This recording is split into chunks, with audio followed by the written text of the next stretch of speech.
And now, here's your host of Shaping Success, Wes Tankersley. Right. You know, which is That's a lot crazy of fucking you brought movies. up the Foo Fighters, because Dave Grohl's one of those guys too that like he plays a lot of the drum beats on his.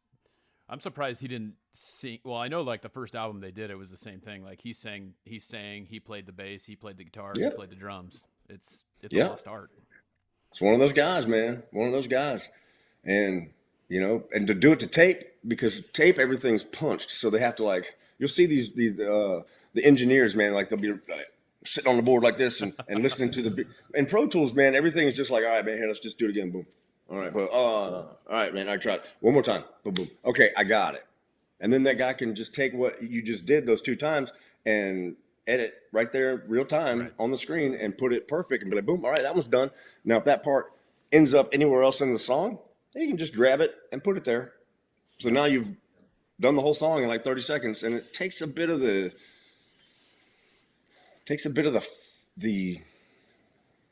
challenge out of it, man. It's Right. like not challenging anymore. You can accidentally do something really, really cool and, you know, have it become a integral part of a song. It didn't exist. And I don't know. I like the tape and but I also like Pro Tools.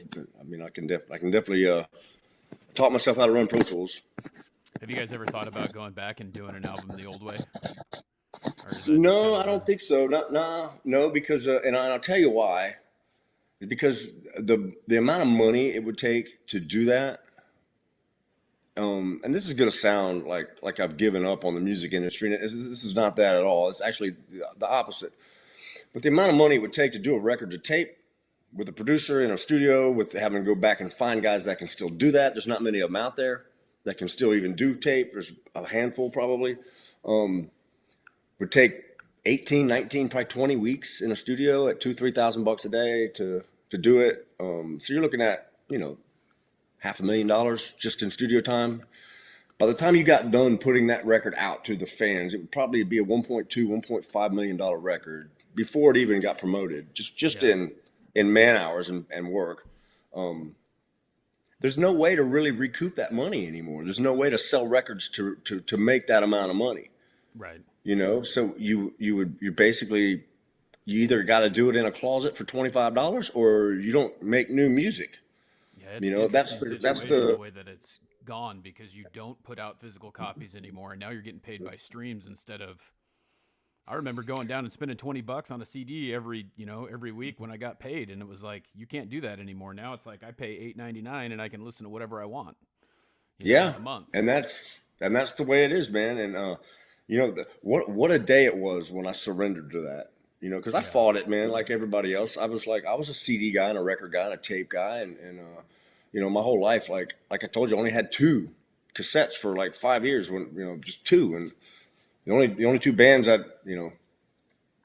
it's really rough having a Queensryche record and an Iron Maiden record and not having anything else for years. I missed a yeah, lot of music, missed a lot of good stuff, but I really, the romance of the smell and the, like, man, when I finally did get records, opening them up and just living with everything on the inside was a big part of it. yeah, That's kids don't even know what their favorite artists look like yeah. anymore, you know, and so It's you it's really strange. And my daughters are, you know, they've never owned a CD. I remember opening up the damn book and reading the lyrics. I was always hoping that the lyrics were in there, right? They weren't always in there, but when they They were, weren't always in there. I know. yeah, when they were, I was Yeah. like, "Oh, this is great! I can learn these words." Yeah, you could, and it was awesome. And you know what? Even though what I always notice is, even though, and I got to do this real time, even though the words are in there, you'd listen to them. You'd listen, and you'd find the little mistakes.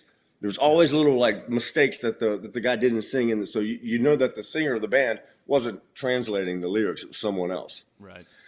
So when we did our record, Brad was like, "No, I'm going to translate. I'm going to write down." So you got it, you know what I mean? But he had to fight for because they were like, "No, we'll have somebody else do it," and he was like, "No, man, I'll do it." Yeah, So he wrote them out, and so I also on the Better Life on the tab books with the numbers books, I went over them and made sure that the notes were right and all the music was right instead of just letting the computer spit it, yeah. you know. So Hey, I want to make sure that I'm cognizant of your time, and I didn't talk to you about that before. Are you good? Are you still good for? I'm good, yeah, Okay, I'm perfect. good. All Yeah, right, because we can I do have some whatever. more questions. I mean, there's some, when you said that you were going to do this, I started diving into you a little bit more, and I noticed some Okay. really cool stuff that I thought, you have this routine where you go and do CrossFit pretty much every day. Are you still doing that? Is that still something Oh that yeah. you do? Oh Can you yeah. tell us Every why day. you kind of got into that? Because I think that it's a really neat story. Well, CrossFit, I was looking for something. I'd go to the gym and, I could, all right, well, I'll back up and I'll start. So I ballooned up to, let me back up some more. When the band got signed and, drugs and alcohol became prevalent, they were already kind of prevalent for me. I was kind of like, I was dabbling a bit, mostly just drinking, became a way of life, Right. And I was 24/7, 365, drinking or drugging. I was never, it became that. Before, like when I worked real jobs, I couldn't show up at an industrial plant, with fire around me all the time and people banging on shit and saws and heavy equipment. I couldn't go there drunk. I couldn't go there using anything. I had to be sober because if not, you would die. But now I'm in a rock band and it's kind of like, it's okay now. It's okay Right. to get up hungover and then start drinking again just to avoid the feeling of being sick. And then it's okay to use this to avoid coming down. And that becomes, like I said, 24/7. And I did that for about,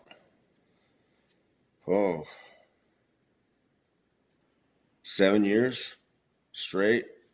And then, through all the trials and tribulations of a rock band and all the kind of the ego and the things that the money and all the things that the jealousy and all the things that happen in that world. There's a lot of things that happen to an individual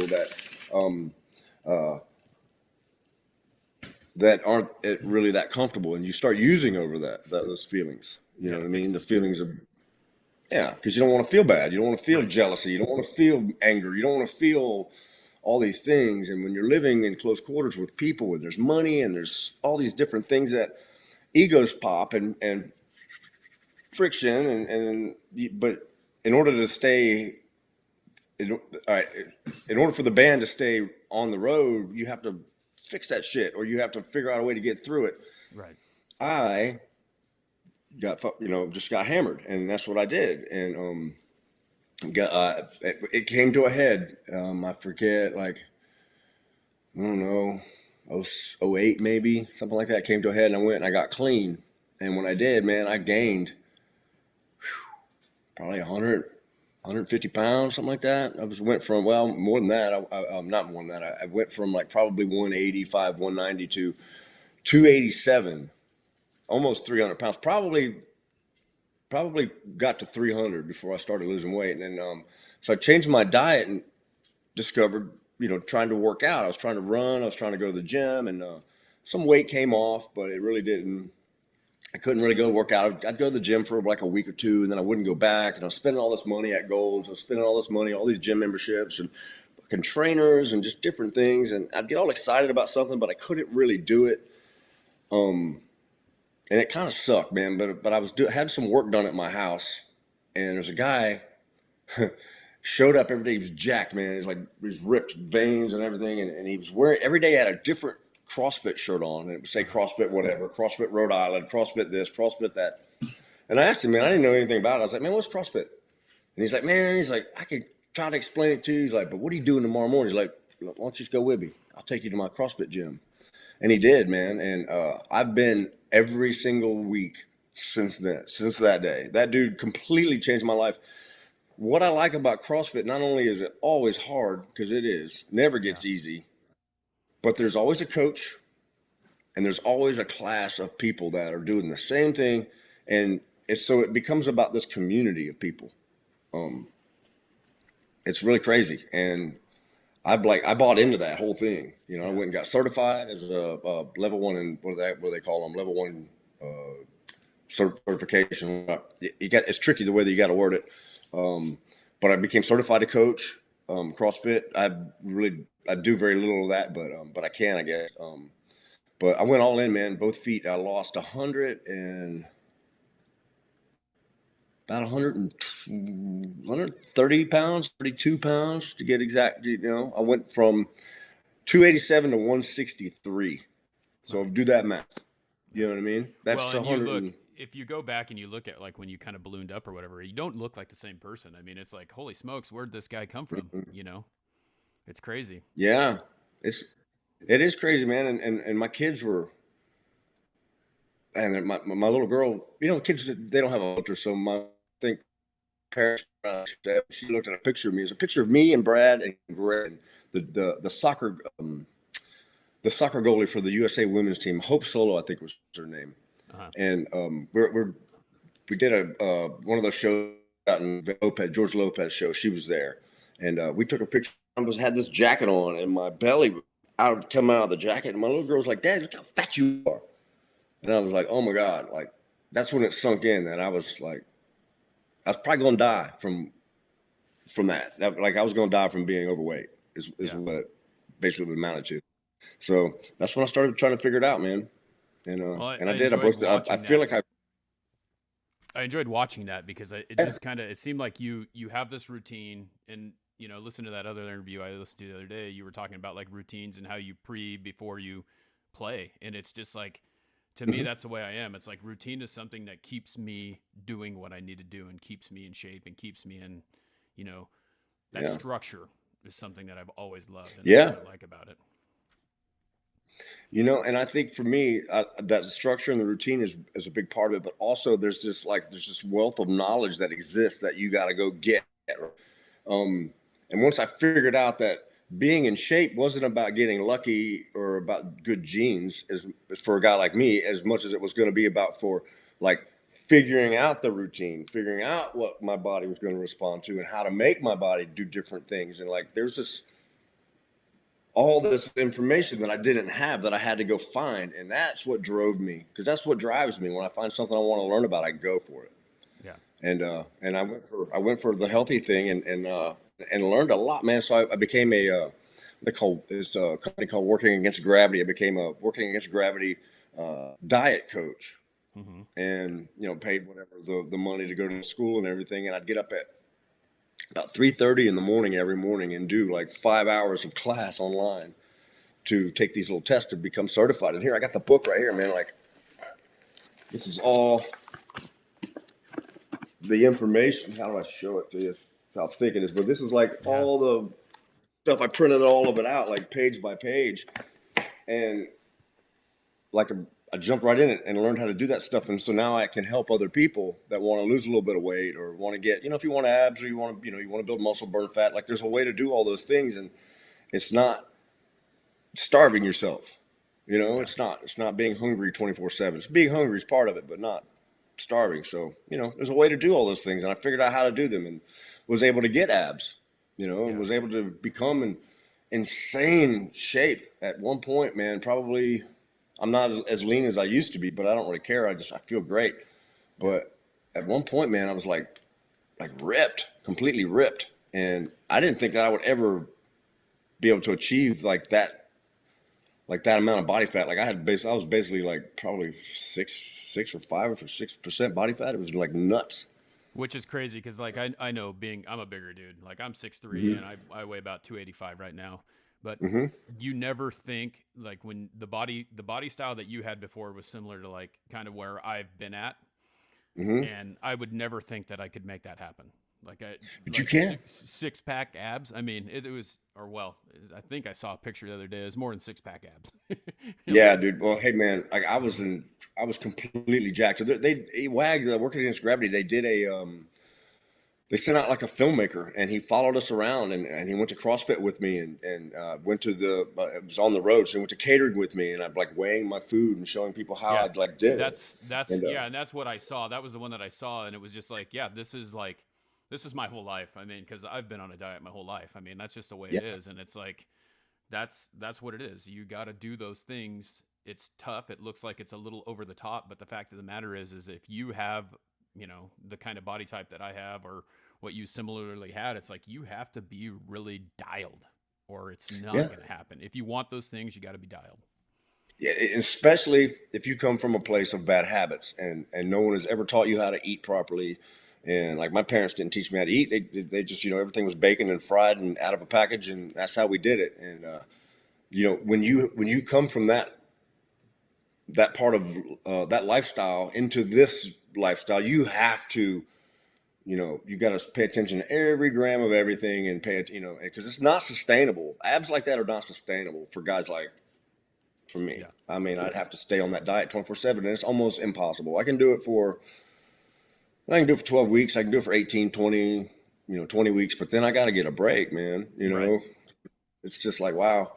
But it was fun, and I'm glad I did it. And I probably will do it again eventually. Probably, I'm hoping this summer to cut down. But I'm in bulking now, so I'm working. I'm lifting. I'm Yeah. eating more.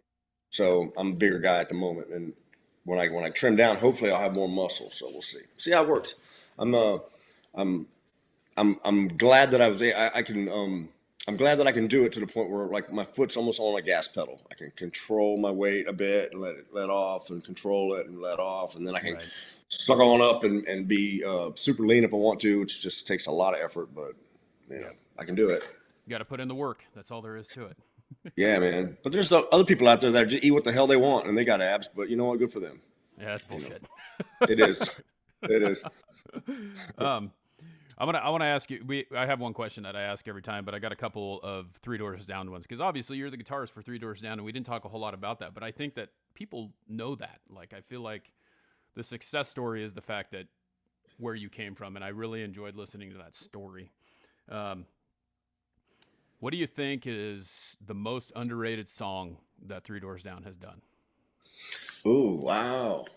There's a couple of them, man. I think so. I think Life of My Own would have been like is would have been a really huge song, and I think Behind Those Eyes, I think was pretty underrated. I think the timing and what was going on with it at the time was really tough. Hey, my son's up, so he's getting ready to talk to him. He's 4. Oh, you're all right. It's all good. What's up, buddy? I've got my 1-month-old sitting downstairs with my 8-year-old who's not feeling well today, and they've been trying to be quiet the whole time I'm up here. So, Yes, right there. Yeah, yeah. He's just got out of bed, so he'll sit beside me and play on his iPad. nice. Thank you. So yeah, I think Behind Those Eyes is probably for me, the most underrated song. Oh, excuse me, Life of My Own. Behind Those Eyes as well, but Life of My Own, I think I think that song should have been a single. I think, Yeah. and also Time of My Life, man. Like the lead song on that record, I think should have been a single, and it wasn't because we went with When I'm Young or When You're Young, which I don't know. That's a strange time. It's kind of weird. You have to pick what you don't usually have a whole lot of say in that, right? The producer's the one who's kind of going, "Hey, this is the one that's going to make the money. This is the banger right here." You know what happens, man? And this is the honest truth. Like, there's so many people pulling strings for that. Yeah. So you got all the people at the label. And when I say all the people at the label, all the way from the president, all the way down to the A&R guy, and there's a lot of people in between. There's Right. 20, 30 people in between. There's marketing people. There's lawyers. There's all these other people. They all have an opinion. All of them. And it's not always your opinion. And you got to kind of wade those waters. And if you want a song like, for instance, on that record, Time of My Life, like, I don't think Time of My Life was even an option to be a single. And that's the only song we play off that record. If we even play one, we don't play any of the other ones. We don't play When You're Young, which is a single. We don't play any of that. What was the other one? Every Time You Go. Mm-hmm. We don't play those songs live because they didn't do crap. That record for us was like a flop, and it was a good record, man. And there was a lot of great songs on that no one ever really heard. But I think what happened was all those people started pulling. They heard a song that was similar to a song that did well, and then that's enough. That's enough for them. They don't care what the fan base is going to think when they hear it. They just go, "This is the one. This is the one. This is the one," and it just gets pushed until eventually everyone just goes, "Okay," And so that's what happens. But throughout the years and the success of Three Doors, like that was never an issue. Like every song picked went boom. And just one after the other, after the other, after the other, after the other, like 13 number ones or something crazy like that. And, pop hits and rock hits and alternative hits. And just like, it was like, they just kept coming. And so. So what's Go your ahead. favorite song to play? I think The Better Life is fun, man, because it's just like it's a rock track, man, and you can just really open up and I don't know from a guitar player standpoint, and one like I'm not like a technical. Hey, buddy, Brandon, chill for a minute. I'm not like a technical guitar player. I'm more of like a physical bang on the guitar type guy. So I want that song that allows me to open up and just be like, and to feel it here, to feel it up top, and not just here. And then, which I don't know if you understand that, but like, No, I mean, it's one of those things. Like it reminds me of like before the football game, right? Like you're getting jacked up and you want to be able to, perform at your best. And so when you're doing that, you're in the moment. You're really after it. Yeah. It's like, and you know what? And furthermore, like this is another in the moment thing. Like, remember we were playing baseball or softball as a kid, and you hit that home run, but you don't even feel the ball. That's in the moment right there because you're conscious of the end of a bat that's in your hands and bang, and that's what it's like. It's when you can't feel the ball. Yeah, I had that moment. I only hit one home run in high school, and I'll tell you what, I hit that ball. And I was at second base, and I ran into the guy who was on second base, and he says, "Slow down, you hit it out." And that's just that's fun, man. Yeah, what a good feeling, man. Hey, you know what? I hit a bunch of home runs, but I knew I knew by the sound that it was out. Yeah, I'm just but. Yeah, that's what happens after you hit a few of them. I just had the one. I hit a lot of doubles, and I was too big to get a triple, so it was. Yeah. Well, you know what? I think for me, like I didn't play high school baseball like on the high school baseball team because my football coaches hated it. So I always played like in the other the summer league.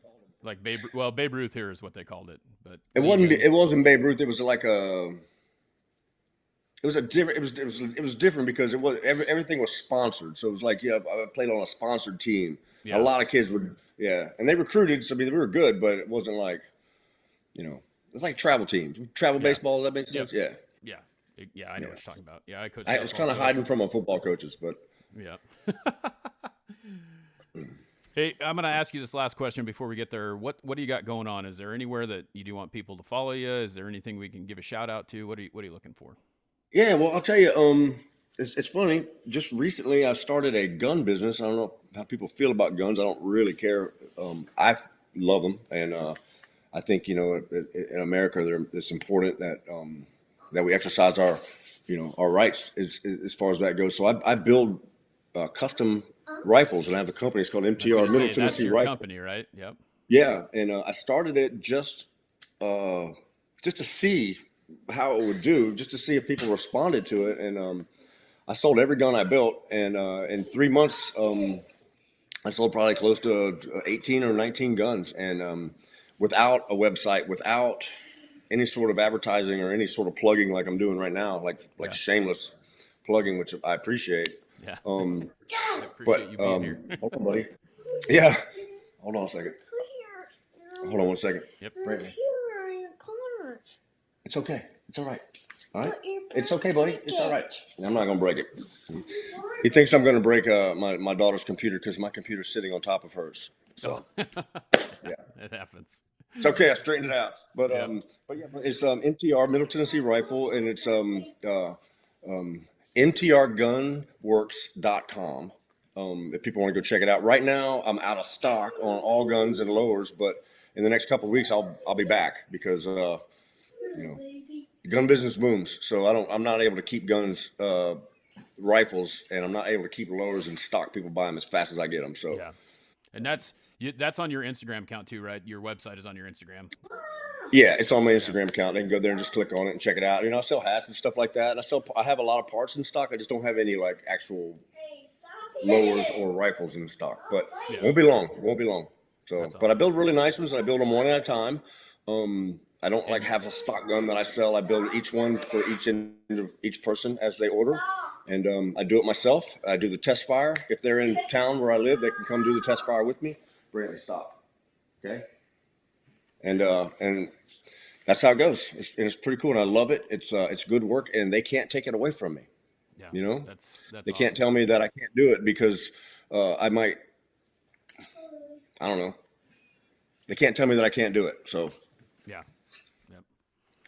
Well, hey, it's been great having you on, and I appreciate you taking the time. I mean, a whole hour out of your day is very, I'm very grateful for it.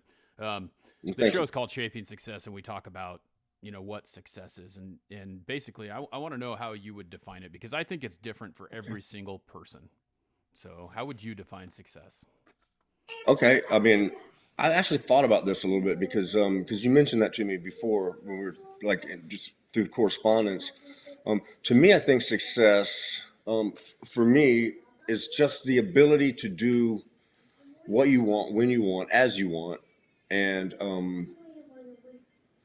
no matter how much money you make, if money is a part of that, money's not a part of that for me. I think being successful is just living your life the way that you want to live it, and being able to do that. And that's what I think success is for me. Yeah. And not only that, but being able to earn it to the point that it's like that. Does that make sense? So Yeah. I think that you've made a pretty good example of that throughout this interview, where it's, everything that you do, you put your best foot forward, and you do everything you can to just, be successful in what you do. So I think that's great. yeah, I heard a guy say one time that everything in business is positioning, but I don't think everything in business is positioning. I think everything in life that you want to do is positioning. So being ready for the opportunity when the opportunity comes is what you got to do. So you got to be ready for many different things, because the opportunity that you think's coming may not be the one that's coming. Really? Oh, dude, you got to chill for a minute. Just 1 second. Well, Yep. hey, thanks a lot, Chris. I really appreciate, I reached out on Instagram, and you were very responsive, and I'm super appreciative to get to talk to you, get to know you, get to kind of tell a story that not very many people have heard. So thank you. Well, I appreciate it, man. Thank you. All right. Well, you have a good day, and thank you very much. Yeah, man. Appreciate it. Thanks for having me on. It was really cool. Yeah. Thank you. All right. We'll talk Yes, to you sir. later. All right, Bye, everyone. buddy. We'll see ya. All right, everyone. Until next time, I challenge you to find the shape of your success.